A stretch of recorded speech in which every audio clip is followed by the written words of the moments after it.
আসসালামু আলাইকুম রহমতুল্লাহি ওবারাকাতুহু। প্রকৃত মুমিনের কাজসমূহ সম্পর্কে আল্লাহ রাব্বুল আলামিন সূরাতুত তাওবা ৯ নম্বর সূরা ১১১ নম্বর আয়াতে বর্ণনা ঘোষণা করেন, বিসমিল্লাহির রহমানির রহিম।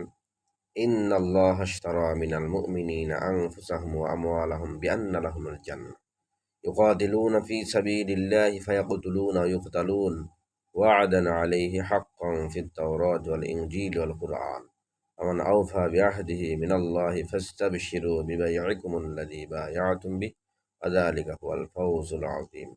নিশ্চয় আল্লাহ রাব্বুল আলামিন মুমিনের জীবন সম্পদ ক্রয় করে নিয়েছেন জান্নাতের বিনিময়ে। মুমিন আল্লাহর পথে যুদ্ধ করে, লোকদেরকে হত্যা করে, কখনো মারে, আবার কখনো তারা নিহত হয় বা শহীদ হয়।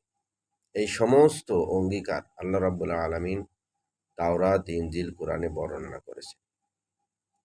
আর কে আছে আল্লাহর চেয়ে বেশি ওয়াদা রক্ষাকারী? অতএব তোমরা এই চুক্তিতে খুশি থাকো, এই ক্রয় বিক্রয় এবং বায়তের ওপর যা তোমরা সম্পাদন করেছ। ইহাই বিরাট বড় সফলতা।